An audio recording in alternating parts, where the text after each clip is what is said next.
إن الحمد لله نحمده ونستعينه ونستغفره ونعوذ بالله من شرور أنفسنا ومن سيئات أعمالنا من يهده الله فلا مضل له ومن يضلل فلا هادي له وأشهد أن لا إله إلا الله وحده لا شريك له وأشهد أن محمدا عبده ورسوله أما بعد فإن خير الحديث كتاب الله وخير الهدى هدى محمد صلى الله عليه وسلم আল্লাহ সুবহানাহু ওয়া তাআলার দরবারে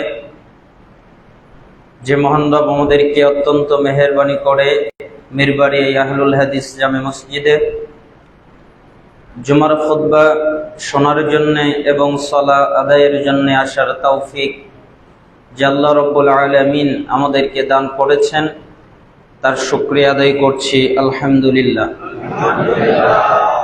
আমরা আরেকবার শুকরিয়া আদায় করছি আল্লাহ সুবহানাহু ওয়া তাআলা আমাদেরকে আমাদের জবানের মাধ্যমে তার প্রশংসা করার তৌফিক দান করলেন, এটাও একটা নিয়ামত। এই জন্য আল্লাহ সুবহানাহু ওয়া তাআলার দরবারে আবারও প্রশংসা করছি আলহামদুলিল্লাহ। দুরূদ আর সালাম পেশ করছি আমাদের সেই প্রিয় রাসূলের প্রতি যিনি মন গড়া ভাবে কিছু বলতেন না, আল্লাহ তাআলা তাকে যা জানাতেন তিনি তাই বলতেন। যার আনুগত্য করা, ইত্তেবা করা, যাকে মেনে নেওয়া আমাদের জন্য জরুরি, অবশ্যই পালনীয় কর্তব্য, সেই প্রিয় রাসূলের প্রতি দুরূদ এবং সালাম পেশ করছি সাল্লাল্লাহু আলাইহি ওয়াসাল্লাম। এবং সমস্ত আম্বিয়াগণ, আমাদের প্রিয় নবী মুহাম্মদ সাল্লাল্লাহু আলাইহি ওয়াসাল্লামের পরিবার পরিজনগণ এবং সাহাবায়ে কেরাম, সাহাবীবৃন্দ এবং তাবেঈগণ এবং আমাদের আগে যারা মুত্তাকি ঈমানদার পুরুষ নারী দুনিয়া থেকে চলে গেছেন, আমরা তাদের জন্য দোয়া করছি আল্লাহ সুবহানাহু ওয়া তাআলা তাদের প্রতি শান্তি বর্ষণ করুন এবং আমাদেরকে আজকের এই খুতবা সঠিকভাবে বোঝার তৌফিক দান করুন এবং এই খুতবা থেকে আমল করার তৌফিক আল্লাহ তাআলা আমাদেরকে দান করুন। আমরা সারাটা জীবন যদি খুতবা শুনে যাই অথবা উপদেশ শুনে যাই, নসিহত শুনে যাই, আমাদের কোনো উপকার হবে না যদি তা আমলে বাস্তবায়ন না করি। আমাদের ইলম থাকবে, ইলম অর্জন করব, জ্ঞান অর্জন করব, এটা ভালো কাজ, কিন্তু সেই ইলমের মাধ্যমে যদি কোনো উপকার না হয় তাহলে অবশ্যই ওই ইলম তাকে ধ্বংস করবে। যেই জ্ঞান তাকে জান্নাতে নিয়ে যাওয়ার কথা, যে জ্ঞান তাকে আল্লাহর নিকটে নিয়ে যাওয়ার কথা, তা যদি না হয় তাহলে ওই জ্ঞান বিপরীত দিক অর্থাৎ জাহান্নামে আল্লাহ থেকে দূরে নিয়ে যাবে। এজন্য আমাদের জ্ঞান অর্জন করার ক্ষেত্রে অতীব সাবধান এবং যা অর্জন করব তা আমাদের পালন করাটা জরুরি, পালন করা জরুরি হয়ে যায়। যদি পালন না করি তাহলে অবশ্যই আমরা ক্ষতির মধ্যে পড়ে যাব। এই জন্য আপনাদেরকে সতর্ক করছি। আমি আজকের খুতবায় আপনাদেরকে কিছু ওসিয়ত করব। কেন? পবিত্র কোরআনের যতগুলো আয়াত আছে প্রত্যেকটি আয়াত এক একটা নসিহত অথবা ওসিয়ত। যতগুলো হাদিস আছে সমস্ত হাদিস নসিহত, কারণ হাদিসেই তো এসেছে আদ-দীনুন নসিহা, দিনটাই নসিহত, কল্যাণ কামনা।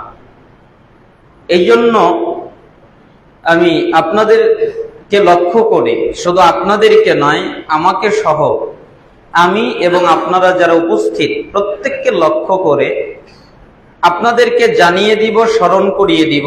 কারণ কোরআন এবং হাদিস যেই বর্ণ, যেগুলো লিখিত হয়ে আছে, যেগুলো করলে মানুষ জান্নাতে যাবে, যেগুলো করলে মানুষ জাহান্নাম থেকে বাঁচবে, এই মিম্বরে দাঁড়িয়ে আমার চাইতে অনেক বড় বিজ্ঞ আলেম, যারা দেশ বরেণ্য আলেম, তারা খুতবা দেন, আপনাদের কাছে নসিহত করেন, প্রায় আপনাদের শোনা জানা। এই জন্য আমি শুধুমাত্র আপনাদেরকে স্মরণ করিয়ে দিব, আল্লাহ সুবহানাহু ওয়া তাআলা যেন আমাদেরকে ওই অনুযায়ী আমল করার তৌফিক দান করেন। আমিন। প্রথমে একটা বর্ণনা মনে পড়ে গেল। ইব্রাহিম ইবনে আদহাম, খুবই মারাত্মক একটা বাক্য। আমি যখন চিন্তা করি, চিন্তামগ্ন হয়ে যাই, তখন অটোমেটিক এই বাক্যটা আমার মাথায় চলে আসে এবং এই বাক্যটা আমাকে অনেকটুকু আল্লাহর দিকে নিয়ে যায়, জাহান্নাম থেকে বাঁচতে সহায়তা করে। বাক্যটা কি? ইব্রাহিম ইবনে আদহাম রাহিমাহুল্লাহ উনি বলেন, একদিন একটা লোক আমার কাছে আসলো, এরপরে এসে আমাকে বলল, হে ইব্রাহিম ইবনে আদহাম, জি বলুন। আপনি আলেম মানুষ, তাই আপনার কাছে আমি জানতে চাচ্ছি। কি জানতে চাও? যে আল্লাহ তাআলা তো বলেছেন, তোমরা আমাকে ডাকো, আমি তোমাদের ডাকে সাড়া দিব। একথা আল্লাহ বলেনি? অনেক জায়গায় বলেছেন যে তোমরা আমাকে ডাকো, আমি তোমাদের ডাকে সাড়া দিব। হে আলিম, জ্ঞানী মানুষ ইব্রাহিম ইবনে আদহাম, আমি সকালে ডাকি, সন্ধ্যায় ডাকি, রাতে ডাকি, দিন রাত কত ডাকি, কিন্তু আল্লাহ আমার দোয়াটাই কবুল করে না। আমি যা ডাকি তা আমার হয় না, তা আমি পাই না, তা আমি প্রাপ্ত হই না, তা আমাকে দেওয়া হয় না। কারণটা কি? কেন আল্লাহ আমাকে দেয় না? আল্লাহ তো বলেছেন আমার কাছে চাও, আমি দিব, কিন্তু আমি চাই, আল্লাহ আমাকে দেয় না। কারণটা কি? তখন ইব্রাহিম ইবনে আদহাম বললেন, শোনো, তোমাদের পৃথিবীর যতগুলো মানুষ আছে, প্রত্যেকটা মানুষের 5টা কারণে আল্লাহ তাআলা তাদের ডাকে সাড়া দেয় না। আল্লাহ রেগে যায়, আল্লাহ রাগান্বিত হয়ে যায়। এই 5টা কারণ যদি কারোর মধ্যে থাকে, তাহলে আল্লাহ তাআলা তার ডাকে সাড়া দেয় না। হতে পারে এই গুণগুলো তোমার, আল্লাহর পরিচয় জানো, আল্লাহ কেমন তা জানো, আল্লাহর অস্তিত্ব জানো, আল্লাহর ক্ষমতা জানো, আল্লাহর দয়া জানো, আল্লাহর রহমত জানো, আল্লাহর শাস্তি জানো, আল্লাহর পরিচয় কি তাও জানো, কিন্তু তোমরা তার হক আদায় করো না। এই কারণে তোমাদের দোয়া কবুল হয় না। পরিচয় জানি না আল্লাহ? আমরা জানি আল্লাহ নিরাকার নন, এটা আমরা জানি। আল্লাহর অস্তিত্ব আছে, হাত আছে, পা আছে, কথা বলেন, শোনেন, খুশি হন, রাগান্বিত হন, কিন্তু কেমন? তখন আমরা বলবো আল্লাহর যেমন লাগবে তেমন, কারোর সাথে তুলনীয় নয়। আল্লাহর জন্য যেমন দরকার তিনি তেমন, তবে তার অস্তিত্ব আছে। অস্তিত্ব যদি নাই থাকে, ওই লোকেরাই বলে যে জান্নাতে সবচেয়ে বড় নিয়ামত আল্লাহকে দেখা। তো যে জিনিসের অস্তিত্ব নাই, ওই জিনিস দেখবে আবার কি? অস্তিত্ব আছে তো, এই জন্যই তো দেখা যায়। তখন বললেন, তুমি কি জানো আল্লাহর হক কি? আল্লাহর হক হলো, আল্লাহ তাআলা তোমাকে তৈরি করেছেন, তোমাকে সৃষ্টি করেছেন, কেন তা কি জানো? ওয়ামা খালাকতুল জিন্না ওয়াল ইনসা ইল্লা লিয়াবুদুন, আমি মানুষকে আর জিনকে তৈরি করেছি একমাত্র, কেবলমাত্র, শুধুমাত্র আমার ইবাদত করবে, এই জন্য, আর কোনো কাজের জন্য নয়। 10 তলা বাড়ি বানাবে, এই কাজে আমি তাকে বানাইনি। 5 তলা বাড়ি বানাবে, এই কাজে আমি তাকে বানাইনি। গাড়ি কিনবে, এই কাজে আমি তাকে বানাইনি। দামি দামি পোশাক কিনবে, করবে, এই কারণে আমি তাকে বানাইনি। মিল কল কারখানা করবে, এই কারণে আমি তাকে বানাইনি। দুনিয়া নিয়ে প্রতিযোগিতা করবে, এই কারণে আমি তাকে বানাইনি। আমি তাকে বানিয়েছি কেন জানো? আমার ইবাদত করবে, এটাই তার কাজ। মা উরিদু মিনহুম মির রিজকিন ওয়া মা উরিদু আইয়ুতঈমুন, আমি এদের কাছে রিজিক চাই না, যারা আমাকে রিজিক দেবে। আমি এদের কাছে খাদ্যও চাই না, যারা আমাকে খাদ্য দেবে। ইন্নাল্লাহু আর রাজ্জাক, নিশ্চয়ই আল্লাহ তিনিই হলেন রিজিক দাতা। রিজিক দাতা কে? আল্লাহ। আপনার আর আমার কাজ হলো আল্লাহর ইবাদত করা। তো তুমি কি জানো আল্লাহর হক কি? আল্লাহর হক হলো একমাত্র আল্লাহর ইবাদত করা, তার সাথে কোনো কিছুকে শরীক না করা, এটাই আল্লাহর হক। তোমরা এটাই আদায় করো না, আল্লাহর ইবাদত করো না, আল্লাহর ইবাদত বন্দেগী ঠিক মতো করো না, রুজির চিন্তায় মানুষ ব্যস্ত। আচ্ছা বলেন তো, যেই আল্লাহ 7 আসমান 7 জমিন তৈরি করেছেন কোনো ক্লান্তি ছাড়া, ওই আল্লাহ আপনাকে কোনো কষ্ট ছাড়া এক টুকরা রুটি দিতে পারে না? যে আল্লাহ বিশাল বিশাল মাছের খাদ্যর ব্যবস্থা করে দেয়, যে আল্লাহ বিশাল বিশাল প্রাণীগুলোর খাদ্যর ব্যবস্থা করে দেয়, এমনিতেই আল্লাহ তাআলা রিজিকের ব্যবস্থা করে দেয়, আল্লাহ তাআলা আমাদেরকে এক টুকরা রুটি দিতে পারে না? এই জন্য আল্লাহ তাআলা বলছেন হাদিসে কুদসি, ইবনে মাজাহ 4107 নম্বর হাদিস, রাসূল সাল্লাল্লাহু আলাইহি ওয়াসাল্লাম বলেন যে আল্লাহ সুবহানাহু ওয়া তাআলা বলেন, ইয়া ইবনে আদম, হে আদম সন্তান, তাফাররাক লি ইবাদাতি আমলা সাদরাকা গিনান ওয়াসুদ্দা ফাকরাক, তোমরা আমার ইবাদত করো, আমার দাসত্ব করো, আমার বন্দেগী করো, তাহলে আমি তোমাদের অন্তরটাকে ধনী বানিয়ে দিব, আর তোমাদের যত দরিদ্রতার পথ আছে আমি আল্লাহ সবগুলো দূর করে দিব। আমার ইবাদত করবে, এটাই কাজ। আমি তোমার অন্তরকে ধনী বানানোর দায়িত্ব নিয়ে নিলাম। আমি তোমাকে গরিব বানাবো না, আমি তোমার সমস্ত গরিবী পথ থেকে তোমাকে বাঁচিয়ে দিব, খালি আমার ইবাদত করবে, এটাই তোমার কাজ। আপনি যদি কিছুই না করেন, আল্লাহর ইবাদত করেন, আল্লাহ আপনাকে রিজিক দেবেন। দেয়নি? আদম আলাইহিস সালাম পায়নি? কেন রিজিক থেকে বঞ্চিত হলো? আল্লাহ তাআলা বললেন এই গাছের নিকটে যেও না, অমান্য করলো, ওই গাছের নিকটে গেল, এই জন্য তাকে জান্নাত থেকে বের করে দেওয়া হলো। কেন? পাপের কারণে। মুসা আলাইহিস সালামের উম্মত মান্না ওয়া সালওয়া খাবার পেত। মান্না ওয়া সালওয়া বলতে বুখারীতে যেটা এসেছে যে এই খাবারটার একটা ধরন হলো যে গাছের মধ্যে যেরকম কুয়াশা পড়লে হালকা হালকা কি রকম যেন ফেনার মতো দেখা যায়, খুবই সূক্ষ্ম, এইরকম কুয়াশার মতো এক ধরনের খাবার আল্লাহ তাআলা আসমান থেকে নাজিল করতেন, আর পাখি নাজিল করতেন।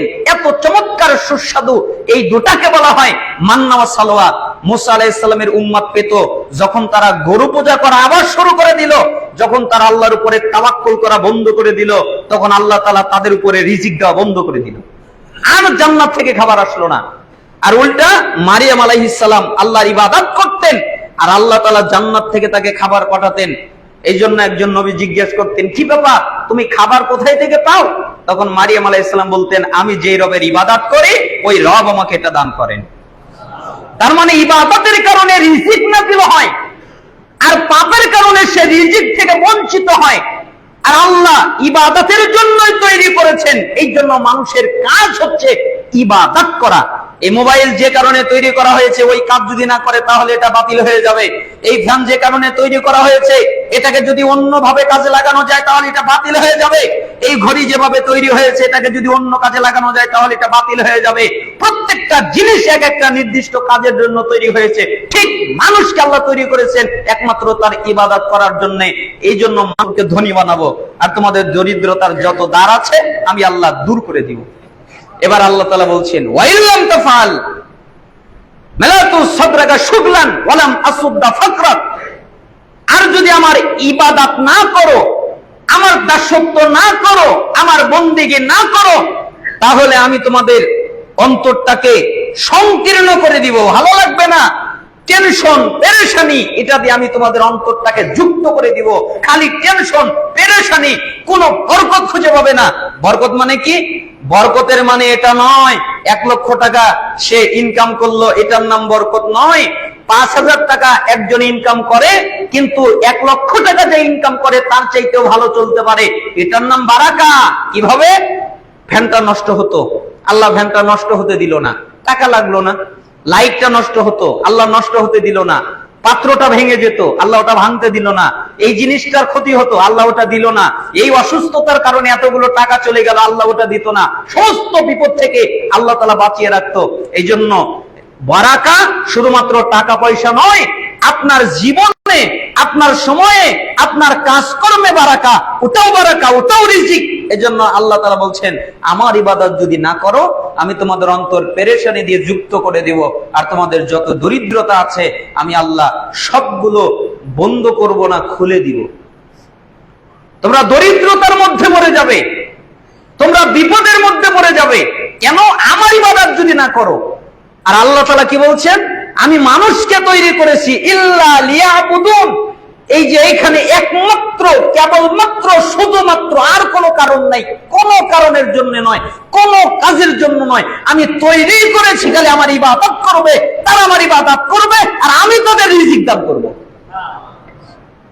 এই জন্য ওই সালাফ বলতেছেন, তোমরা আল্লাহর পরিচয় জানো কিন্তু তার হক আদায় করো না। আর তুমি কি জানো আল্লাহর হক কি? আল্লাহর হক হলো তার ইবাদত করা, তার সাথে শিরিক না করা কোন বস্তুকে, এটাই হলো আল্লাহর হক। আকারাতুমুল কুরআন ফালাম তা'মালু বিমা ফীহ। 2, তোমরা কোরআনে কারীম পাঠ করো, ঠিকই কোরআন পড়ো, কোরআনে সুদ কি তা জানো, কোরআনে ঘুষ কি তা জানো, কোরআনে ব্যভিচার কি তা জানো, কোনগুলো আল্লাহ নিষেধ করেছেন তাও জানো। তোমরা কোরআনে কারীম পড়ো ঠিকই, পাঠ করো ঠিকই, কিন্তু ওই অনুযায়ী তোমরা নিজেরা চলো না, ঠিক না? পড়ি ঠিকই, কিন্তু কোরআন অনুযায়ী আমরা নিজেরা চলতে পারি না, আমরা নিজেরা চলি না। আমরা মনে করি যে এটা শুধু তিলাওয়াত করার কিতাব, শুধু তিলাওয়াত করতে হবে, তিলাওয়াত করাটাই জরুরি, আর কিছু করার দরকার নেই। এই জন্য আমরা তিলাওয়াত করতেই ব্যস্ত থাকি, কিন্তু কোরআন অনুযায়ী আমরা নিজেরা চলি না। এখানে আপনাদের চমৎকার একটা আমলের কথা বলে দেই। এই যে একজন সালাফ বলতেন যে যখন তার বাচ্চা জন্ম নিবে এবং বাচ্চাকে সর্বপ্রথম যেটা শিখাবে সেটা হচ্ছে সূরা ফাতিহা। যখন তার জ্ঞান প্রাপ্ত হবে, যখন সে শিখতে পারবে, তখন তাকে প্রথমে শিখাবে সূরা ফাতিহা। আর এই দায়িত্বটা বাপ নেবে। কে নেবে? বাপ। বাপ শিখাবে। কেন বাপ শিখাবে? কারণ এই ছেলেটা যতদিন এই সূরা ফাতিহা পড়বে ততদিন এই বাপের আমলনামায় নেকি আসতে থাকবে। কেন? বাপ শিখিয়েছে তাই। এটা যদি শিক্ষক শিখিয়ে নেয় তাহলে শিক্ষক পেয়ে যাবে। যতদিন ওই ছাত্র সূরা ফাতিহা পড়বে ততদিন ওই শিক্ষক নেকি পেতে থাকবে। এই জন্য সালাফরা বলতেন যে তোমরা সর্বপ্রথম সূরা ফাতিহা নিজের সন্তানকে শেখাও, এটাই তোমাদের দায়িত্ব। আল্লাহর সাথে পরিচয় করিয়ে দাও সূরা ফাতিহার মাধ্যমে, তাহলে তোমরা আনলিমিটেড নেকি পেতে থাকবে। কারণ সবচেয়ে বেশি পঠিত যেই সূরা সেটা হলো সূরা ফাতিহা। এই জন্য তোমরা কোরআনে কারীম পাঠ করো ঠিকই, কিন্তু ওই অনুযায়ী নিজেরা চলো না। তাহলে কি আমাদের কোরআন অনুযায়ী চলা উচিত না উচিত না? আপনারা কি মনে করেন উচিত? জরুরি। যদি নাজাত চান, যদি সঠিক পথ চান, যদি জান্নাত চান, তাহলে অবশ্যই কোরআনুল কারীম অনুযায়ী আমাদের নিজেদের জীবনটাকে সাজাতে হবে। অকুলতুম নুহিব্বুর রাসূল সাল্লাল্লাহু আলাইহি ওয়াসাল্লাম ওয়া তারাকতুম সুন্নাতাহু। 3, তোমরা বলো আমরা রাসূলকে ভালোবাসি, রাসূলকে মুহাব্বত করি, একথা তোমরা ঠিকই বলো, কিন্তু তোমাদের আখলাক, চরিত্র, তোমরা ওই রাসূলের সুন্নাতকে ত্যাগ করো। মুখে বলো আমরা রাসূলকে ভালোবাসি, অনেক ভালোবাসি, অনেক মুহাব্বত করি, কিন্তু তোমাদের কাজকর্ম দেখলে বোঝা যায় তোমরা রাসূলকে খুব ঘৃণা করো, এই জন্য সবসময় রাসূলের বিরোধিতা করো। আচ্ছা বলেন তো, মুখে বলে যে আমি ওকে ভালোবাসি আর কাজকর্মে উল্টাটা করে, এ কি মুমিন না মুনাফিক? মুনাফিক। কেন? এর কাজের সাথে কথার কোনো মিল নেই, কথার সাথে কাজের কোনো মিল নেই। এটা হলো মুনাফিকের একটা প্রকার তার মধ্যে রয়ে গেছে। তার মানে সে অবশ্যই রাসূল সাল্লাল্লাহু আলাইহি ওয়াসাল্লামকে স্বীকৃতিও দেবে এবং তার আনুগত্যও করবে। কেন? কোরআনে বিভিন্ন জায়গায় আল্লাহ তাআলা বলেছেন, সূরা আহজাবের 36 নম্বর আয়াতে বলেছেন যে ঈমানদার পুরুষ আর ঈমানদার নারী তাদের জন্য অনুমতি নেই আল্লাহ এবং তার রাসূল যদি কোনো কাজের আদেশ করেন তখন ওই কাজের ভিন্নতা করবে, এই অনুমতি নেই। মানে আল্লাহ যেটা বলবে ওটাই মানতে হবে, ভিন্নতা করার অনুমতি নেই। রাসূল যেটা বলবে ওটাই মানতে হবে, ভিন্নতা করার অনুমতি নেই। আল্লাহ এবং রাসূল যেটা বলবে ওটাই তাকে পালন করতে হবে, মানতে হবে, মানতে বাধ্য, ব্যতিক্রম করার কোনো সুযোগ নেই। যেমন সূরা আলী ইমরান 31 নম্বর আয়াত আল্লাহ তাআলা বলেন, কুল, হে নবী আপনি বলেন যে ইন কুনতুম তুহিব্বুনাল্লাহ, তোমরা কি দাবি করো যে আমরা আল্লাহকে ভালোবাসি? আচ্ছা, আপনারা কি মনে করেন আল্লাহকে ভালোবাসেন না বাসেন না? বাসেন। তার মানে আমরা দাবিদার যে আল্লাহকে ভালোবাসি। এ কথাটা আল্লাহ বলছেন যে তুমি বলো যে তোমরা কি দাবি করো আমি আল্লাহকে ভালোবাসি, আমরা আল্লাহকে ভালোবাসি, তাহলে তাদেরকে আমলের কথা বলো। কেমন? ফাত্তাবিউনি, তাহলে আমি নবীর ইত্তেবা করো, আমি নবীর অনুসরণ করো, আমি নবীর আনুগত্য করো। কি হবে? আল্লাহ সুবহানাহু ওয়া তাআলা তোমাদের পূর্বে যত গুনাহ আছে সবগুলোকে মাফ করে দিবে। তার মানে রাসূলের আনুগত্য করার মাধ্যমে পিছনের যত গুনাহ আছে সমস্ত গুনাহ থেকে আল্লাহ তাআলা তাকে ক্ষমা করে দেয়, তাকে মাফ করে দেয়। তাহলে রাসূলের আনুগত্যের একটা সুফল পেলাম যে পাপ থেকে বাঁচা যায়। আরেকটা সুফল পেলাম যে আল্লাহর ভালোবাসা যদি পেতে চাই তাহলে রাসূলের আনুগত্য করা জরুরি। কারণ আল্লাহ তাআলা বলেই দিয়েছেন তোমরা কি আল্লাহকে ভালোবাসো এটা দাবি করো তাহলে রাসূলের ইত্তেবা করো। তার মানে রাসূলের ইত্তেবার মাধ্যমে আল্লাহর ভালোবাসা পাওয়া যায়, রাসূলের ইত্তেবার মাধ্যমে পাপ থেকে বাঁচা যায়, আল্লাহ পাপ থেকে তাকে মাফ করে দেয়। রাসূলের ইত্তেবা করলে কি হয়? আল্লাহর ইত্তেবা, আল্লাহর আনুগত্য করা হয়ে যায়। সূরা নিসার 80 নম্বর আয়াত, মাইয়াতির রাসূল ফাকাত আতা আল্লাহ, যে ব্যক্তি আল্লাহর রাসূলের আনুগত্য করলো ওই ব্যক্তি আল্লাহর আনুগত্য করলো। তার মানে রাসূলকে মেনে নেওয়ার মাধ্যমেই আল্লাহকে মেনে নেওয়া হয়ে যায়। এই জন্য রাসূলের আনুগত্য করলে কি হয়? সফলতা লাভ করা যায়। আল্লাহ তাআলা বলেন ওমাইকাল্লাহ ওয়া রাসূলহু ওয়া ইয়াখশাল্লাহ ওয়া ইয়াত্তাকিহি ফাউলাইকা হুমুল ফাইজুন। আল্লাহ তাআলা বলেন যে তোমরা আল্লাহ এবং রাসূলের আনুগত্য করো, আল্লাহর আনুগত্য করো, রাসূলের আনুগত্য করো এবং আল্লাহকে ভয় করো এবং তাকওয়া অবলম্বন করো, তাহলে তোমরা সফলতা লাভ করবে। সফলতা মানে জান্নাত। আপনি যদি আল্লাহকে মানেন, আপনি যদি রাসূলকে মানেন, আপনি যদি আল্লাহকে ভয় করেন, আপনি যদি তাকওয়া অবলম্বন করেন, তাহলে আল্লাহ কথা দিয়েছেন আল্লাহ তাআলা আপনাকে জান্নাত দান করবেন, যেটা আল্লাহ সূরা নূরের 54 নম্বর আয়াত 52 নম্বর আয়াতে বলে দিয়েছেন। এমনকি আল্লাহ সুবহানাহু ওয়া তাআলা আরো বলেছেন ফাআমিনু বিল্লাহি ওয়া রাসূলিহিন নাবিয়্যিল উম্মি আল্লাযী উমিরা বিল্লাহি ওয়া কালিমাতিহি ওয়াত্তাবিউহু লাআল্লাকুম তাহতাদুন। হ্যাঁ, তোমরা ঈমান আনো আল্লাহর প্রতি এবং তার বার্তাবাহক উম্মি নবীর প্রতি। কোন নবী? যেই নবী আল্লাহর প্রতি ঈমান এনেছে, যেই নবী আল্লাহ যেই কিতাব নাযিল করেছে ওই কিতাবের প্রতি ঈমান এনেছে।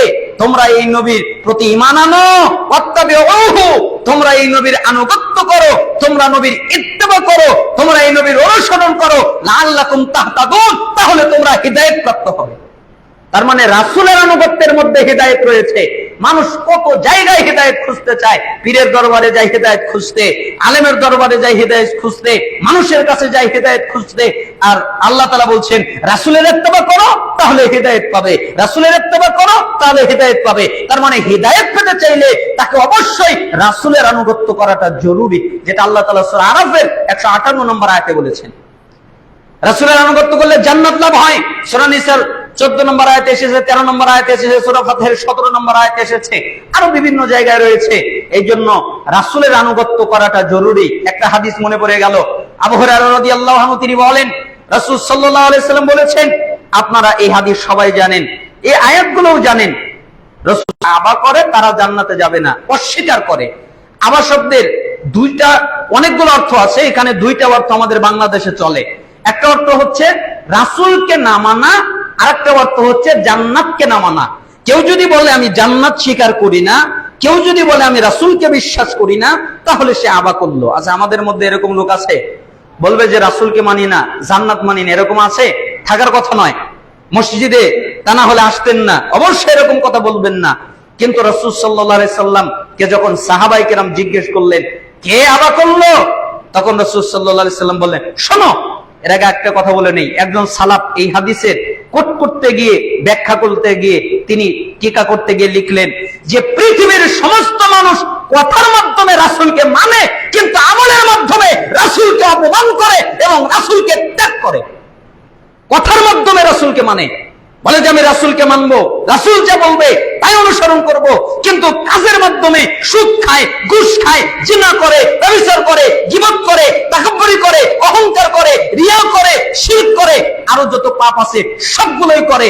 তার মানে কথার মাধ্যমে সে বলে আমি রাসূলকে মানি, কিন্তু আনুগত্যের মাধ্যমে সে রাসূলের কথার উল্টাটা করে, মিথ্যাবাদী হয়ে যায়।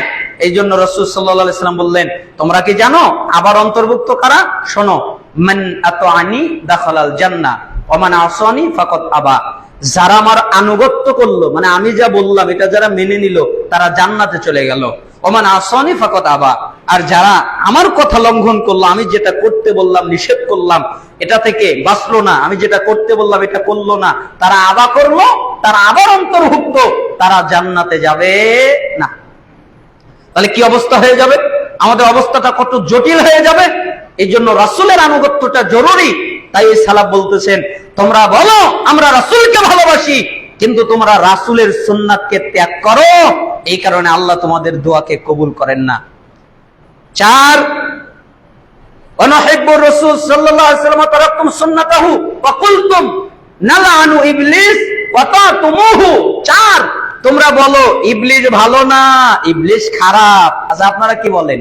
ইবলিস ভালো না খারাপ, না মন্দ না ভালো? ইবলিস কি খারাপ? আসলে ইবলিস খারাপ?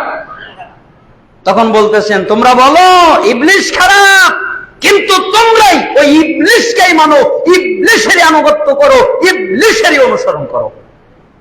জিনার কথা কে বলে? আল্লাহ বলেন, ইবলিস বলে। সুদ খাওয়ার কথা কে বলে? ঘুষ খাওয়ার কথা কে বলে? মানুষের সম্পত্তি মেরে নেওয়ার কথা কে বলে? গীবত করার কথা কে বলে? ইবলিস।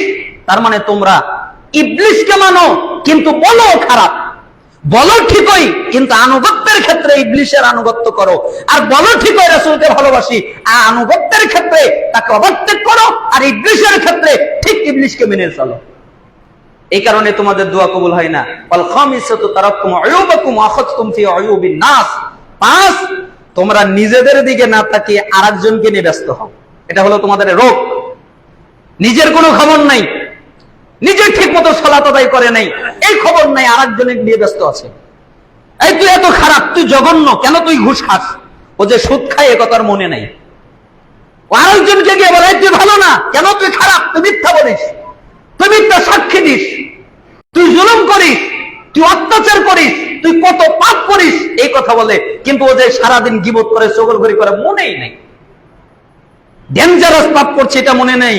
কয় যে তুমি খারাপ, কেন তুমি শিরিক করো, আর ও বিদআত করে। আবার উল্টা, ও বিদআত করে, ও শিরিক করে, আরেকজনকে বলে তুমি খারাপ, বিদআত করো, তোমার সাথে আমার কোনো সম্পর্ক নাই। মানে বলে ঠিকই, কিন্তু নিজের কোনো চিন্তা নাই। সবচেয়ে পাগল, সবচেয়ে বোকা, সবচেয়ে নির্বোধ ওই ব্যক্তি যে নিজের চিন্তা করে না, আরেকজনের চিন্তা করে। সবচেয়ে বোকা ও। এই জন্য সালাফরা বলতেন নিজের চিন্তা করো, নিজেকে বাঁচানোর চেষ্টা করো। তোমার কি হবে তুমি এই চিন্তা করো। আল্লাহ বলবে না আব্দুর রহমান কি করেছে বল, আল্লাহ বলবে না আব্দুল্লাহ কি করেছে বল, আল্লাহ বলবে না তোমার স্ত্রী কি করেছে বল, আল্লাহ এগুলো জিজ্ঞেস করবে না। আল্লাহ বলবে তুই কি করেছিস সেটা বল। তোমার রবকে, তোমার দিন কি, তোমার নবীকে। আজব কথা না? দুনিয়ার সমস্ত প্রশ্নের উত্তর গোপন, আর আল্লাহ সুবহানাহু ওয়া তাআলা যতগুলো প্রশ্ন করবেন সবগুলো উন্মুক্ত, উত্তর ফাঁস। কিন্তু তারপরেও টিকতে পারবে না। কেন টিকতে পারবে না? কারণ দুনিয়ার উত্তর দেওয়া যায় মুখস্থ থাকলে, আর আখিরাতের উত্তর দেওয়া যায় আমল থাকলে। কি থাকলে? আমল। এখানে মুখস্থ থাকলে উত্তর হয়, এটা দুনিয়া। আর আখিরাতে মুখস্থ থাকলে উত্তর হয় না, আমল থাকলে, কর্ম থাকলে উত্তর হয়। এই জন্য দুনিয়ায় লাগে মুখস্থ বিদ্যা, আর আখিরাতে লাগে আমল। এই জন্য দুটা আলাদা। এই জন্য আলী রাদিয়াল্লাহু আনহু বলতেন যে আজকে শুধু আমলের সুযোগ, কোনো হিসাব নাই, তাই যত বড় আমল করে যাও। আর আগামীকাল পরকাল, ওটা হলো হিসাবের জায়গা, কোনো আমল নাই, ওখানে খালি হিসাব হবে। আর দুনিয়ায় যত বড় আমল করে যাও। এই জন্য আপনাদেরকে বলছি নিজের চিন্তা করবেন। তাই সালাফ বললেন যে নিজেকে নিয়ে ব্যস্ত না হয়ে আরেকজনকে নিয়ে ব্যস্ত হয়। এই 5 কারণে জামিয়া বায়ানিল ইলমি ওয়া ফাদলিহি, ইলম অনুযায়ী আমল বর্ণনার অধ্যায় 1220 নম্বর হাদিস এটা ওই কিতাবের, যে 5টা কারণে আল্লাহ তাআলা তোমাদের দোয়া কবুল করে না। 1, তোমরা আল্লাহর পরিচয় জানো কিন্তু তার হক আদায় করো না, কিন্তু উচিত তোমাদেরকে আল্লাহর হক আদায় করা। 2, তোমরা কোরআনে কারীম পাঠ করো কিন্তু ওই অনুযায়ী তোমরা নিজেরা চলো না, অথচ উচিত তোমাদেরকে কোরআনুল কারীম অনুযায়ী চলা। 3, তোমরা বলো আমরা রসুলকে ভালোবাসি, কিন্তু তোমরা তার সুন্নাত ত্যাগ করো, কিন্তু তোমাদের উচিত রাসূলের সুন্নাত ফলো করা। 4, তোমরা বলো ইবলিশ খারাপ, ভালো নয়, মন্দ, কিন্তু তোমরা ইবলিশকে মানো, তোমাদের উচিত ইবলিশকে সব সময় ত্যাগ করা। 5, তোমরা নিজেদের চিন্তা না করে আরেকজনকে নিয়ে ব্যস্ত হয়ে যাও, তোমাদের উচিত নিজেদের চিন্তা করা। আল্লাহ সুবহানাহু ওয়া তাআলা আমাদেরকে এই নসিহতটা বুঝে আমল করার তৌফিক দান করুন। আপনারা আবার কষ্ট পেলেন না তো? আমার দায়িত্ব তো বলে দেওয়া। এই জন্য আপনাদেরকে এই কাহিনীর মাধ্যমে কোরআন হাদিসের আলোকে একটা নসিহত করলাম। দ্বিতীয় আরেকটা নসিহত আমি এটা খুবই করি এবং আমার কাছে খুবই প্রিয়। এটা ছাত্র আর শিক্ষকের মধ্যে একটা ঘটনা, কথোপকথন হয়। এত চমৎকার কথোপকথন, এত সুন্দর কথোপকথন, কোন কোন সালাফরা মন্তব্য করেছেন যে এই ছাত্র আর শিক্ষকের যেই কথা, এর মধ্যে যদি প্রথমটাই আমল করে তাহলে জান্নাতে যাবে, আর কিছুই লাগবে না। বাকি 7টা যদি নাও থাকে দরকার নেই, একটাতেই পার পেয়ে যাবে। ছাত্র আর শিক্ষক দুজন একজন আরেকজনের সাথে একদিন কথোপকথন হয়। তো শিক্ষক ছাত্রকে বলছে যে বাবা, কি তুমি কি একটা কথা বলতে পারবে? কি কথা? আচ্ছা বলো তো, তুমি কতদিন ধরে আমার কাছ থেকে এলেম নিচ্ছ, জ্ঞান নিচ্ছ, এ কথা কি বলতে পারো? তখন তিনি বললেন, জি আমি তা বলতে পারি। তাহলে বলো তো, 33 বছর ধরে আমি আপনার কাছ থেকে জ্ঞান নিচ্ছি। কয় বছর? 33 বছর। এখনো যাইনি, এখনো জ্ঞান নিচ্ছি, এখনো আপনার কাছ থেকে যাইনি, 33 বছর। তখন শিক্ষক বলছে, আচ্ছা বাবা বলো তো, 33 বছরে তুমি আমার কাছ থেকে কি শিখলে, এটা কি তুমি বলতে পারবে? তখন তিনি বললেন, জি আমি বলতে পারবো। তাহলে বলো তো, 33 বছরে আমি আপনার কাছ থেকে 8টা জিনিস শিখছি। কয়টা জিনিস? 8টা। উস্তাদের মাথা গরম হয়ে গেছে। বলে কি, 33 বছর ধরে তোমাকে পড়াচ্ছি আর তুমি 8 জিনিস শিখেছো, এটা হতে পারে? দিন যদি একটা করে হাদিস কেউ মুখস্থ করে তাহলে 5 বছরে বুলুগুল মারা মুখস্থ হয়ে যাবে, ঠিক না? হবে না? 1568টা হাদিস, বছরে কতদিন? 365 না, কম বেশি আছে, মতানৈক্য আছে। আচ্ছা 300 দিন ধরলাম, ওইগুলো ছুটি দিলাম, উপরে যেগুলো আছে এগুলো ছুটি দিলাম, 300 দিন করে ধরলাম। 5 বছরে কয়শো দিন হয়? 1500 দিন। তাহলে দিন যদি একটা করে হাদিস মুখস্থ করে 5 বছরে কয়টা হবে? 1500 হাদিস। আর মাদ্রাসায় 24 বছর পরে কিন্তু একটা ছোট্ট কিতাবই মুখস্থ নেই, হাদিসের একটা ছোট্ট কিতাবই মুখস্থ নেই। আমাদের দেশে যারা মুহাদ্দিস হওয়ার যোগ্যতা লাগে, হাদিসের কিতাব মুখস্থ লাগে, কিন্তু হাদিসের কিতাব মুখস্থ নাই। আমাদের দেশে যারা আকীদাবিদ, তার জন্য আকীদার কিতাব মুখস্থ লাগে, কিন্তু তা নাই। আমাদের দেশে যারা সিরাতবিদ, সিরাতের কিতাব মুখস্থ লাগে, নাই। আমাদের জন্য যারা তাফসীরবিদ, তাফসীরের কিতাব মুখস্থ লাগে, নাই। মানে সবগুলোতেই জিরো। অথচ যদি একদিন একটা করে হাদিস মুখস্থ করে 5 বছরে বুলুগুল মারাম মুখস্থ হয়ে যাবে। বুলুগুল মারাম মোটা একটা কিতাব, আর 33 বছরে তাহলে কতটি হবে? অনেক হয়ে যাওয়ার কথা। তাই শিক্ষক রাগ করলেন। তখন ছাত্র বললেন, ওস্তাদ আমি আপনাকে একটা কথা বলি। বলো। আমি মিথ্যা কথা বলি না।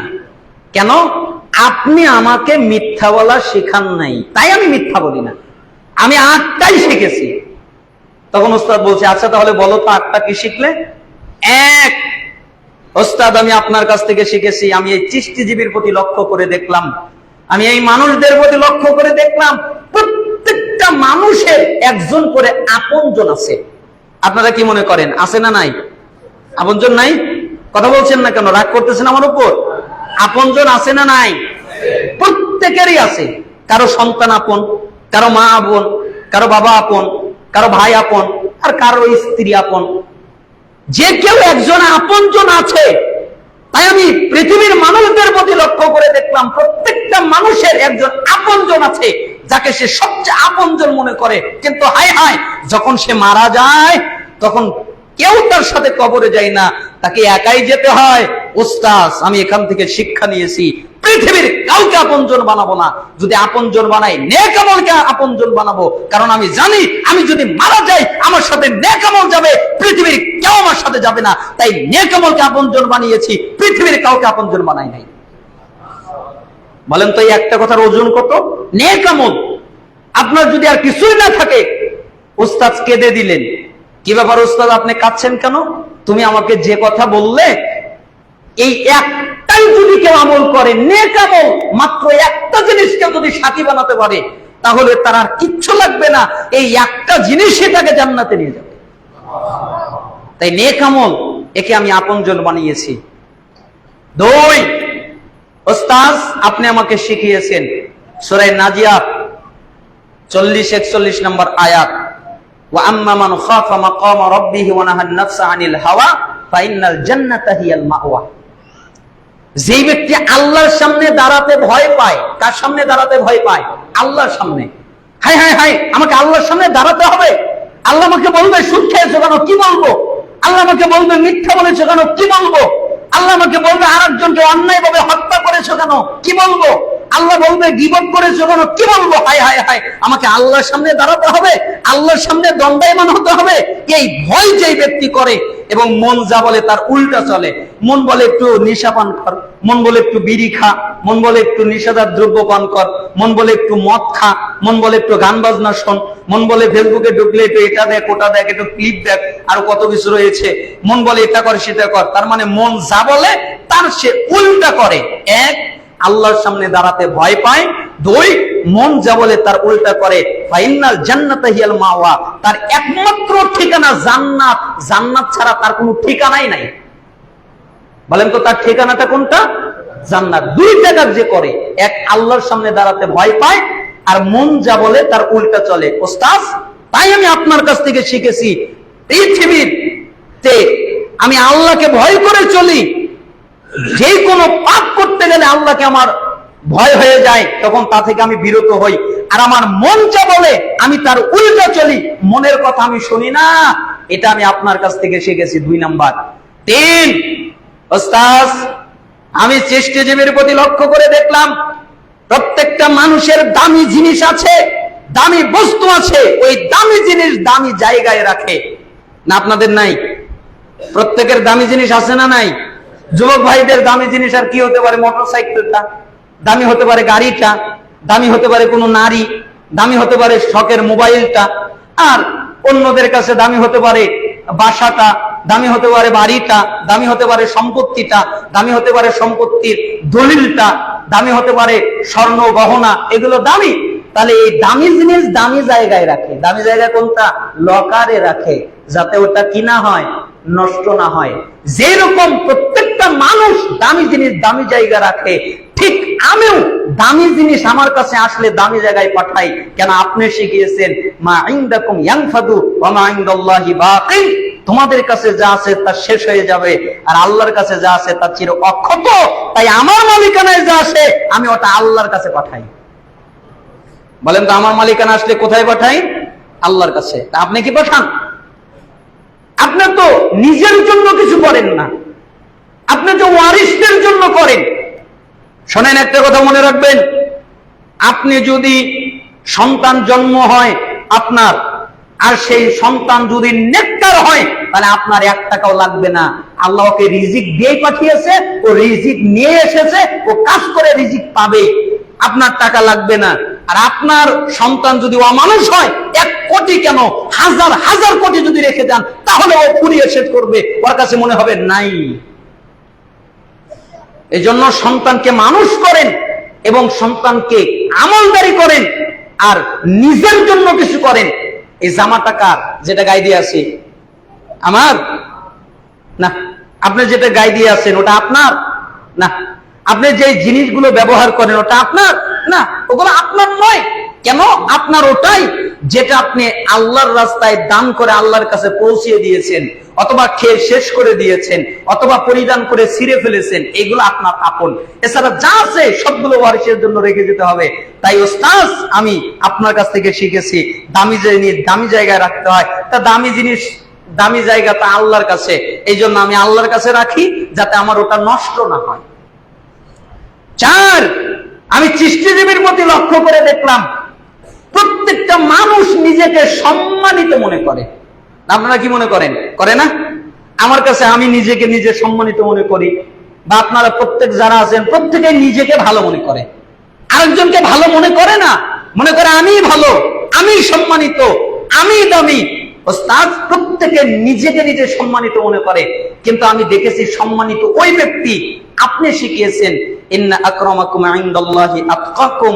আল্লাহ তাআলা বলেছেন যে আল্লাহর কাছে সবচেয়ে সম্মানিত ওই ব্যক্তি যে ব্যক্তি তাকওয়াবান, যার তাকওয়া আছে ও আল্লাহর কাছে সম্মানিত, সে মানুষের কাছে সম্মানিত, সে সব জায়গায় সম্মানিত। তাই আমি তাকওয়া অর্জন করি। কেন? তাকওয়া থাকলে আমি আল্লাহর কাছে সম্মানিত, মানে আমি সম্মানিত। আর আল্লাহর কাছে যদি সম্মানিত না হয় তাহলে আমি অসম্মানিত। 5, আমি সৃষ্টিজীবীর প্রতি লক্ষ্য করে দেখলাম প্রত্যেকটা মানুষ একজন আরেকজনকে অভিশাপ দেয়, একজন আরেকজনকে দোষারোপ করে, একজন আরেকজনের বিরুদ্ধে গীবাত করে বেড়ায়। কিন্তু আমি দেখলাম প্রত্যেকের রিজিক আল্লাহ বন্টন করে দিয়েছেন। আমার রিজিক আলাদা, তার রিজিক আলাদা। তারটা আমি খাবো না, আমারটা সে খাবে না। তাই হিংসা করে দরকারটা কি? অভিশাপ দিয়ে দরকারটা কি? দোষারোপ করে দরকারটা কি? তাই তার মতো সে চলে, আমার মতো আমি চলি। আমাকে নিয়ে আমি ব্যস্ত হয়ে যাই, আরেকজনকে নিয়ে আমি ব্যস্ত হই না। 6, আমি সৃষ্টিজীবীর প্রতি লক্ষ্য করে দেখলাম এরা একজন আরেকজনকে হত্যা করে, একজন আরেকজনকে খুন করে, একজন আরেকজনকে মেরে ফেলে, একজন আরেকজনের সাথে শত্রুতা করে, একজন আরেকজনের সাথে ঝগড়া করে। নাকি করে না? করে না? করে না? করে। তাই আমি এইখান থেকে শিক্ষা নিলাম। আপনি শিখিয়েছেন ইন্না শাইতানা লাকুম আদুউন ফাত্তাখিযুহু আদুওয়া, নিশ্চয়ই শয়তান তোমাদের প্রকাশ্য শত্রু, অতএব তোমরা শত্রু হিসেবে যদি গ্রহণ করতে হয় তাহলে শয়তানকে গ্রহণ করো। শত্রু হিসেবে গ্রহণ করলে কাকে? শয়তানকে।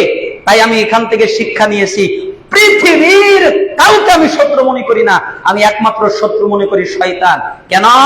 শয়তান আমার বাপ মাকে জান্নাত থেকে বের করে দিয়েছে। বাপ মাকে আদম আলাইহিস সালাম, হাওয়া আলাইহিস সালাম। শয়তান আমাদের ঘর থেকে আমাদেরকে ঘর ছাড়া করেছে, আমাদের বাড়ি ছাড়া করেছে। এই জন্য শত্রুতা করতে হলে তার সাথেই করব, মানুষের সাথে কোনো শত্রুতা আমার নাই। 7, আমি সৃষ্টিজীবীর প্রতি লক্ষ্য করে দেখলাম এরা প্রত্যেকটা মানুষ কামাই করে, ইনকাম করে, হালাল হারামের তোয়াক্কা করে না। টাকা আর্ন করে, কোথায় থেকে আসলো, উৎস কি, এটা দেখার চেষ্টা করে না। খালি ভাবতে থাকে আসলেই খুশি, আসলেই খুশি। কিন্তু আমি লক্ষ্য করে দেখলাম যে হালাল ছাড়া তো ইবাদত কবুল হবে না, দোয়া কবুল হবে না, আমার ইবাদত থেকে যাবে। তাই আমি হালাল পথে ইনকাম করি এবং ওটা নিয়েই সন্তুষ্ট থাকি, আর আল্লাহর ইবাদত নিয়ে আমি ব্যস্ত থাকি। 8, আমি সৃষ্টিজীবীর প্রতি লক্ষ্য করে দেখলাম এরা এক একটা জিনিসের উপরে ভরসা করে। কেউ ভরসা করে নিজের দৈহিক শক্তির উপরে, কেউ ভরসা করে নিজের উপরে, কেউ ভরসা করে সম্পত্তির উপরে, কেউ ভরসা করে তার জনবলের উপরে, শক্তির উপরে, প্রত্যেকটা জিনিসের উপরে। কেউ গাছ খাম্বা এক একটা জিনিসের উপরে ভরসা করে। কিন্তু আমি দেখলাম আপনি আমাকে শিখিয়েছেন ওমাইয়া তাওয়াক্কাল আলাল্লাহ ফাহুয়া হাসবুহু, যে ব্যক্তি আল্লাহর উপরে ভরসা করে আল্লাহ তার জন্য যথেষ্ট। তাই আমি পৃথিবীর কোনো বস্তু, কোনো ব্যক্তি, কারো প্রতি ভরসা করি না। যদি ভরসা করতেই হয় আমি আল্লাহর উপরে ভরসা করি। বলেন তো কয়টা কথা হলো? 8টা। যখন শেষ হয়ে গেল তখন উস্তাদ হাওমাও করে কান্নাকাটি করলেন এবং তাকে জড়িয়ে ধরলেন এবং বললেন তুমি আমাকে যেই কথা বললে তাতে এখন প্রমাণিত হয়ে গেল আমি তোমার শিক্ষক নয়, তুমিই আমার শিক্ষক আর আমি তোমার ছাত্র। আমি 33 বছরে তোমাকে যা শিখিয়েছি তুমি 8 কথায় তার চাইতে বেশি ইলম আমাকে ফিরিয়ে দিয়েছো। 8টা কথা মনে থাকবে না? 1, অবশ্যই আমাদের আপন জিনিস কি? নেক আমল। এই জন্য নেক আমল অর্জন করতে হবে। 2, অবশ্যই আল্লাহর সামনে দাঁড়াতে ভয় পেতে হবে আর প্রবৃত্তির কথা অনুযায়ী চলা যাবে না। 3, অবশ্যই আমাদেরকে দামি জিনিস দামি জায়গায় রাখতে হবে, আর ওইটা হচ্ছে আল্লাহ সুবহানাহু ওয়া তাআলার কাছে। এই জন্য আল্লাহর কাছে পাঠিয়ে দিতে হবে দান করার মাধ্যমে। 4 নম্বর হচ্ছে অবশ্যই আমাদেরকে সম্মানিত আমরা হতে চাইলে তাকওয়া অর্জন করতে হবে। 5 নম্বর হচ্ছে কারো প্রতি দোষারোপ করা যাবে না, কারো প্রতি অভিশাপ দেওয়া যাবে না, কারো প্রতি হিংসা করা যাবে না। 6 নম্বর হচ্ছে কারোর সাথে শত্রুতা করা যাবে না। যদি শত্রুতা করতেই হয় তাহলে শয়তানের সাথে করব। বলেন তো আমার আর আপনাদের শত্রুকে? শয়তান। তাহলে শয়তানের সাথে শত্রুতা করব। 7 নম্বর, অবশ্যই ইনকাম করার ক্ষেত্রে হালালটা ইনকাম করব, হারামটা নয়। 8 নম্বর, অবশ্যই আল্লাহর উপরে ভরসা করব, আর কোনো বস্তুর উপরে নয়, আর কোনো ব্যক্তির উপরে নয়।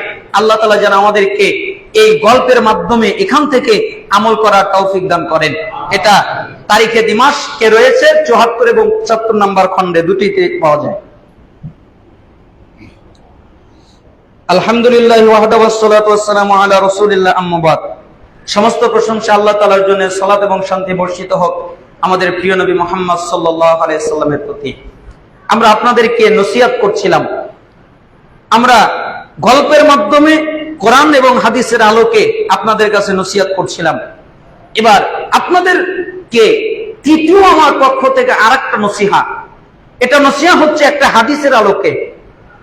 আমি যতগুলো হাদিস পড়েছি তার মধ্যে এটা একটা আজীব ধরনের হাদিস। এই হাদিসকে মুহাদ্দিসিনে কেরাম নাম দিয়েছেন জিবরাইলের নসিহত। কার নসিহত? জিবরাইলের। কাকে? মুহাম্মদ সাল্লাল্লাহু আলাইহি সাল্লামকে। আপনাকে না, আমাকে না। তবে এর অর্থ এটা নয় যে আপনি আর আমি পালন করব না। এটা বোঝাতে চাচ্ছি ওই নসিহতটা জিবরাইল আমিন সরাসরি নবীকে করলেন। এত দামি নবী, এত শ্রেষ্ঠ নবী, তাকে করলেন। কি নসিহত? সাহল ইবনে সাদ তিনি বলেন, জা জিবরিল আলাইহিস সালাম ইলা নবী সাল্লাল্লাহু আলাইহি ওয়াসাল্লাম।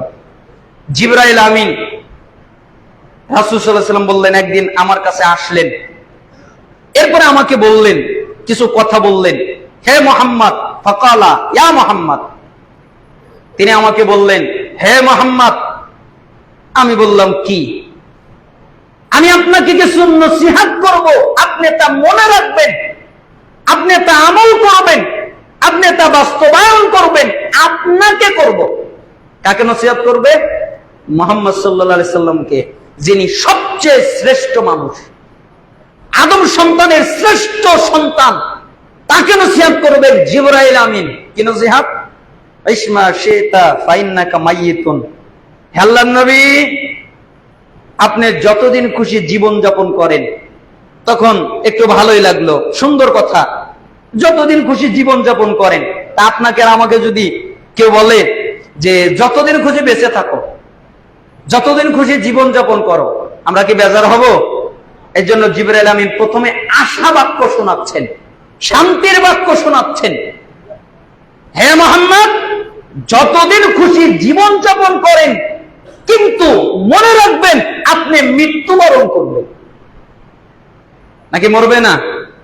মুহাম্মদ সাল্লাল্লাহু আলাইহি সাল্লাম মারা গেছেন না জিন্দা? অনেকে তো বলে যে জীবিত। তো জীবিত হলে সংসার করে না কেন, ভাত খায় না কেন? এই জন্য আমাদের কোন শায়েখ বলতেন যে আমরা ওই নবীকে তালাক দিয়েছি যেই নবী নূরের নবী, যেই নবী জিন্দা নবী। আমরা ওই নবীকে মানি যেই নবীকে আল্লাহ পাঠিয়েছেন, যেই নবী কোরআনের নবী, যেই নবী আমাদের নবী, যেই নবীর মাধ্যমে আমরা নাজাত পেয়ে যাব, সেই মুহাম্মদ রাসূল সাল্লাল্লাহু আলাইহি সাল্লামকে আমরা মানি। উনিই হচ্ছেন আমাদের নবী। কিন্তু ওই নবীকে মানি না যেই নবী নূরের তৈরি, যেই নবী জিন্দা নবী। কেন? ওই নবীকে আমরা তালাক দিছি, ওটা আমাদের নবী না, ওটা তোমাদের নিয়ে নাও গা। তার মানে রাসূলকে বলছেন আপনি জীবন যাপন করেন, কিন্তু আপনি মৃত্যুবরণ করবেন। বাক্যটা কত ভারী হতে পারে! যার কাছে জিবরাইল আমিন আসলেন, মালাকুল মউত আসলেন, ইয়া মুহাম্মদ, জি আল্লাহ তাআলা আপনাকে নিয়ে যেতে বলেছেন, আপনি যদি অনুমতি না দেন আপনাকে রেখে যেতে বলেছেন। জিবরাইল আমিন বললেন, হে আল্লাহর নবী, জি আল্লাহ আপনাকে বলে দিয়েছেন, আপনাকে নিয়ে যেতে বলেছেন, তাই মালাকুল মউতকে পাঠিয়ে দিয়েছেন। আর আপনি যদি যেতে না চান, আপনাকে রেখে যেতে বলেছেন। তবে মনে রাখেন আপনি মৃত্যুবরণ করবেন। আরো মনে রাখেন আল্লাহ আপনার জন্য অপেক্ষা করছেন। 4টা কথা বললেন। 1, জিবরাইল আমিনকে আপনাকে নিয়ে যেতে বলেছেন। 2, আপনি যদি না যান আপনাকে রেখে যেতে বলেছেন। 3, আপনার জন্য আল্লাহ অপেক্ষা করছেন। 4, অবশ্যই আপনি মৃত্যুবরণ করবেন। মানে আজকে যদি না যান, পরবর্তী কোন সময় আপনি মৃত্যুবরণ করবেন, থাকতে পারবেন না। যে নবীকে এই অপশন দেওয়া হয়েছিল, ওই নবী দুনিয়ায় থাকেননি বেশি দিন, তিনি বললেন আমি আল্লাহর কাছে চলে যাব, তার সাক্ষাৎ আমার কাছে প্রিয়। তাহলে আপনি আর আমি বেশি দিন টিকবো এটা আশা করা যায়? পৃথিবীর সমস্ত কথাকে যদি কেউ অস্বীকার করে, নাস্তিকও যদি হয়, এক শয়তান, ফেসবুকে দেখলাম, শয়তানের উপরে লানত পড়ুক, শয়তানের উপরে গজব পড়ুক, শয়তানকে আল্লাহ ধ্বংস করুক, আমার সাথে যদি ওর দেখা হয় তাহলে প্রথম মার্ডার আমি ওকে শুরু করবো। ও কি করেছে? একটা কোরআন হাতে নিয়েছে, কোরআন হাতে নিয়ে শয়তানের নামই মুখে নেওয়া উচিত নয়, এজন্য নামই উচ্চারণ করবো না। কোরআন হাতে নিয়ে কোরআনের পৃষ্ঠা ছিঁড়ছে আর বলছে মরুর রাখালের এই বই আমি মানি না। আস্তাগফিরুল্লাহ, কত বড় কথা বলতে পারে! মুসলমান সরকারের দায়িত্ব, মুসলমানদের যে নেতৃত্ব করছে এই দেশের সরকারের দায়িত্ব ওই শয়তানকে খুঁজে বের করে ফাঁসির মঞ্চে দাঁড় করানো। কেন শয়তান আমাদের নবী নিয়ে মিথ্যা কথা বলবে এবং আমাদের নবীর উপর অপবাদ দিবে এবং আমাদের কিতাব, আমাদের কলিজার টুকরা, আমাদের চাইতে, আমাদের জীবনের চাইতে প্রিয় মুহাম্মদ সাল্লাল্লাহু আলাইহি সাল্লাম আমাদের জীবন যা খুশি করেন, যতদিন খুশি জীবন যাপন করেন, কিন্তু মনে রাখেন আপনি মৃত্যুবরণ করবেন, আপনি মারা যাবেন, আপনাকে মরতে হবে। আপনি যত ক্ষমতাধারী হন না কেন, আপনার কত দাপট থাকুক না কেন, তাতে কিছু আসে যায় না। যেই ঘরে আপনি কাউকে বসতে দিতেন না, যেই আসবাবপত্র আপনি কাউকে ছুঁতে দিতেন না, যেই মোবাইলটা আপনার অনুমতি ছাড়া কেউ হাত দিতে পারতো না, যেই জিনিসগুলো আপনার অনুমতি ছাড়া কেউ ধরতে পারতো না, আপনি যখন মারা যাবেন তখন আপনার ঘর থেকে আপনাকে টেনে বের করবে, একবারের জন্য বলতে পারবেন না আমার ঘর থেকে আমাকে বের করো। তোমাদের সাহস দেখি কম না? আমার মোবাইলটা নিয়ে নাও, আমার আসবাবপত্র নিয়ে নাও, তোমার সাহস তো কম না? হায় হায় হায় হায়, আমার কাপড়টা আমার শরীর থেকে খুলে ফেললে তোমাদের সাহস তো কম নয়? কি হলো তোমাদের? আমাকে কাপড় দিয়ে মুড়িয়ে দিলে, আমার নিঃশ্বাস নিতে কষ্ট হচ্ছে, একথা বলতে পারবে না। তাকে গোসল করানোর সময় পানি দিয়ে গোসল করানো হবে, একবারের জন্য বলতে পারবে না আহ পানিটা গরম হয়ে গেছে, আর একটু ঠান্ডা হলে ভালো হতো। কত মানুষ তার জানাজা পড়তে আসবে, তাকে যখন কবরে রাখা হবে তখন একবারের জন্য বলতে পারবে না আজ একবারের মতো, শেষবারের মতো দুনিয়ার আসমানটা দেখে নেই, একথা সে বলতে পারবে না। তার ক্ষমতা থাকবে না। তার মানে মানুষ যখন মারা যায় তখন সে অক্ষম হয়ে যায়, তার কোনো ক্ষমতা থাকে না। এই জন্য পৃথিবীর সবচেয়ে বড় আশ্চর্য সত্য কথা হচ্ছে মানুষ মৃত্যুবরণ করবে, মানুষ মারা যাবে, মানুষ অবশ্যই আবার ফিরে যাবে আল্লাহর কাছে, ঠিক না? এই জন্য জিবরাইল আমিন মুহাম্মদকে বললেন, মুহাম্মদ সাল্লাল্লাহু আলাইহি ওয়াসাল্লামকে বললেন, আপনি যতদিন খুশি জীবন যাপন করেন, কিন্তু আপনি মারা যাবেন। ইয়া মুহাম্মদ, হে মুহাম্মদ, ওয়া হাবিব মান আহবাবতা ফাইন্নাকা মাফারিকুহু। দুই, আপনি যার সাথে খুশি বন্ধুত্ব করেন, কোনো নিষেধ নাই। তার মানে প্রথমে আশা বাক্য শোনালেন, আপনি বন্ধুত্ব করেন, কোনো নিষেধ নেই। আপনি বন্ধুত্ব করতে পারেন সম্পদের সাথে, আপনি বন্ধুত্ব করতে পারেন বাড়ির সাথে, আপনি বন্ধুত্ব করতে পারেন জমির সাথে, আপনি বন্ধুত্ব করতে পারেন স্ত্রীর সাথে, আপনি বন্ধুত্ব করতে পারেন যে কোনো ব্যক্তির সাথে, অনবাক্য অথবা কোনো জিনিসের সাথে, অথবা নেক আমলের সাথে, যার সাথে মনে হচ্ছে আপনি বন্ধুত্ব করেন। কিন্তু মনে রাখেন আপনি তাকে রেখে চলে যাবেন আর সেও আপনাকে রেখে চলে যাবে, ঠিক না? এই নিয়ে যেতে পারবেন? যার সাথে বন্ধুত্ব রয়েছে, কত এই বন্ধু ছাড়া চলাই যায় না, অথচ আপনি যদি মারা যান ওই বন্ধু আপনার সাথে যাবে? আপনার স্ত্রী কত চমৎকার করে বলে, আমি তোমাকে ছাড়া বাঁচবো না, আমি তোমাকে ছাড়া মরে যাব। আর হারাম রিলেশন যারা করে, একজন আরেকজনকে তো কত মিথ্যা কথা বলে যে আমি তোমার জন্য এটা করব, সেটা করব, এটা হবে, সেটা হবে। কিন্তু যখন সে মারা যায় তখন তার পাশে কাউকে পাওয়া যায় না, একমাত্র একটা জিনিসকে পাওয়া যায়, সেটা হলো নেক আমল অথবা বদ আমল। এই জন্য সাবধান, যদি যেতে হয় তাহলে নেক আমলকে সঙ্গে করে নিয়ে যান। এই জন্য জিবরাইল আমিন বললেন, যার সাথে খুশি বন্ধুত্ব করেন, কোনো নিষেধাজ্ঞা নেই, কিন্তু মনে রাখেন আপনি তাকে ছেড়ে চলে যাবেন আর সেও আপনাকে রেখে চলে যাবে। ওয়ামাল মা শাইতা ফাইন্নাকা মাজজিয়ুন বিহি, মাজজান মুজজান মাজজিয়ুন দুটাই পড়া যায়। তার মানে হে নবী, আপনি যতদিন আপনি যা খুশি কাজ করেন, আপনার যে কোনো কাজ মনে চাই করেন। আমরা তো রাসূলের শব্দের সাথে খারাপ শব্দ লাগাতে পারি না, তাই আমরা আমাদের কাছে টেনে নিয়ে এসে বলতে পারি, আব্দুল্লাহ ইচ্ছা করলে চুরি করো, আব্দুল্লাহ ইচ্ছা করলে মিথ্যা বলো, গীবত করো, ডাকাতি করো, রাহাজানি করো, অন্যায় করো, অশ্লীলতা করো, জিনা করো, ব্যভিচার করো, যেটা মনে চায় সেটাই করো, কিন্তু মনে রাখো তোমাকে তোমার আল্লাহর সামনে দাঁড়াতে হবে। তাই জিবরাইল আমিন বলছেন, হে মুহাম্মদ, আপনার যা মনে চায় কাজ করেন, কিন্তু মনে রাখেন আপনাকে কিন্তু আল্লাহর সামনে দাঁড়াতে হবে। আপনি আল্লাহর সামনে দাঁড়িয়ে যাবেন, আপনাকে দণ্ডায়মান হতে হবে, আপনাকে সমস্ত আমলের হিসাব দিতে হবে। তাই সাবধান। তাই জিবরাইল আমিন রাসূলকে তিনটা কথা বলে এরপরে বললেন, সাম্মা ক্বালা ইয়া মুহাম্মদ, হে মুহাম্মদ, উপদেশ এখনো শেষ হয় নাই, আরো আছে। এরপরে তিনি বললেন, শারাফুল মুমিন কিয়ামুল লাইল ওয়া ইজ্জুহু ইসতিগনাউহু আনিন নাস। আপনি কি জানেন মুমিনের সম্মান কি? মুমিনের সম্মান হলো রাতে ইবাদত করা। যারা রাত্রে ইবাদত করে তাদের সম্মান আছে, যারা রাত্রে ইবাদত করে না তাদের কোনো সম্মান নেই। যারা রাত্রে আল্লাহকে ডাকে না, যারা রাত্রে সালাত আদায় করে না, যারা রাত্রে আল্লাহর ইবাদত করে না, এদের কোনো সম্মান নেই, এরা সম্মানহীন। আর ওরাই সম্মানিত যারা রাত্রে ইবাদত করে। আর ওই ব্যক্তি মর্যাদাবান যে মানুষের কাছে কিছু চায় না, যদি চাইতে হয় তাহলে আল্লাহর কাছে চায়। কার কাছে চায়?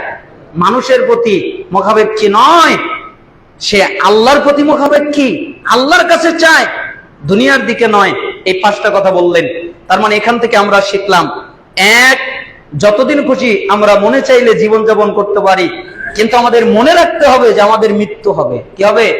মৃত্যু। দুই, আমরা যার সাথে ইচ্ছা বন্ধুত্ব করতে পারি, কিন্তু আমাদের মনে রাখতে হবে ওই বন্ধুকে আমাকে রেখে যেতে হবে, আর আমাকে ওই বন্ধু রেখে চলে যাবে, এজন্য সাবধান।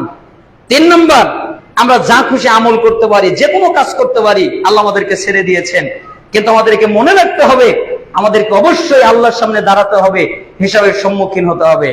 চার নম্বর, আমরা যদি চাই সম্মান, তাহলে আমাদের রাত্রের সালাত আদায় করতে হবে। পাঁচ নম্বর, আমরা যদি মর্যাদা চাই, তাহলে আমাদেরকে আল্লাহর কাছে চাইতে হবে। কেন? আল্লাহর কাছে যত চাইবেন আল্লাহ তত খুশি হবে, আর আল্লাহর কাছে যত না চাইবেন আল্লাহ তত বেজার হবে। আর মানুষের কাছে যত চাইবেন মানুষ তত বেজার হবে, আর মানুষের কাছে যত না চাইবেন মানুষ তত খুশি হবে। ঠিক না? যেটা উল্টা। এই হাদিসটা এসেছে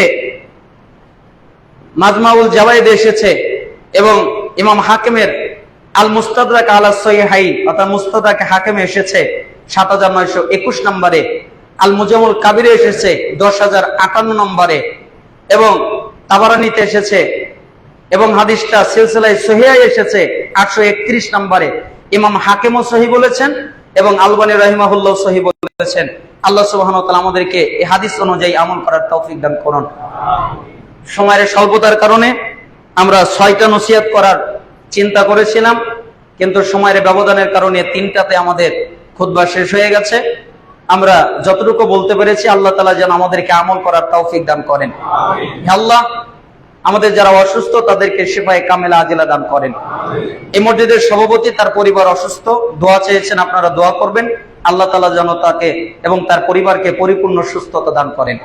এবং আমার কাছে আরো যারা দোয়া চেয়েছেন, আল্লাহ সে যে উদ্দেশ্য করে দোয়া চেয়েছে আপনি সেই উদ্দেশ্য পূরণ করে দেন। আল্লাহ, আমাদের ভিতরে যারা অসুস্থ তাদেরকে শিফায়ে কামেলা আজিলা কুল্লিয়া দান করেন। আমাদের ভিতরে যারা অভাবী তাদেরকে অভাব থেকে অব্যাহতি দান করেন। আমাদের ভিতরে যারা ঋণী তাদেরকে ঋণ থেকে রক্ষা করেন। আমাদের মধ্যে যে যে মুসিবতে আছে সেই মুসিবত থেকে তাদেরকে পানা মঞ্জুর করেন। আল্লাহ, আপনি আমাদের দুনিয়ায় কল্যাণ দান করবেন, আপনি আমাদের আখিরাতে কল্যাণ দিবেন, এবং আমাদেরকে জাহান্নামের আযাব থেকে রক্ষা করবেন। আল্লাহ, আমাদের জন্য যা যা কল্যাণকর আপনি ভালো জানেন, আমাদেরকে তা তা দান করেন, এবং আমাদের জন্য যা যা অকল্যাণকর আপনি ভালো জানেন, আমাদেরকে তা তা থেকে আপনি হেফাজত করেন। আল্লাহ, আমাদের ভিতরে যারা কাজ করে তাদের কাজে বারাকা দান করেন। আমাদের ভিতরে যারা যে কোনো পেশায় জড়িত চাকরি করে তাদের চাকরিতে বারাকা দান করেন। আমাদের ভিতরে যারা ছাত্র শিক্ষক তাদের ইলমে বারাকা দান করেন। হে আল্লাহ, বিশেষ করে আমাদের দোয়াকে আপনি কবুল করে নেন, এবং আমাদের অন্তরটাকে আপনার দ্বীনমুখী করে দেন, আমাদের অন্তরটাকে আপনার মুখী করে দেন। ইয়া মুকাল্লিবাল কুলুব সাব্বিত কলবি আলা দীনিক, আল্লাহুম্মা মুসাররিফাল কুলুব সাররিফ কুলুবানা আলা তাআতিক। আল্লাহ, আমাদের কলবটাকে আপনার মুখী করে দেন এবং আপনি আমাদের দোয়াকে কবুল করে নেন। ফিলিস্তিনের মাটিতে মুসলমানদের উপরে নির্যাতন করা হচ্ছে, আপনি তাদেরকে হেফাজত করেন। তামাম পৃথিবীতে যেখানে মুসলমানদের উপরে নির্যাতন করা হচ্ছে আপনি তাদেরকে হেফাজত করেন। বিশেষ করে আমাদের বাংলাদেশে আপনি সুশাসন প্রতিষ্ঠা করার তৌফিক দান করেন এবং আমাদেরকে শান্তিপূর্ণভাবে চলার তৌফিক দান করেন। এবং আমাদের দেশে বিভিন্ন জায়গায় বন্যা কবলিত হয়ে মানুষ বিপদের সম্মুখীন হয়ে গেছে এবং তারা হয় পাপের কারণে পাকড়াও হয়ে গেছে, নতুবা আপনার শাস্তি অথবা আপনার পরীক্ষার মধ্যে তারা পড়ে গেছে। হে আল্লাহ, আপনি যেটাই হোক তাদেরকে রক্ষা করেন, তাদেরকে এই পানির কষ্ট থেকে অব্যাহতি দান করেন।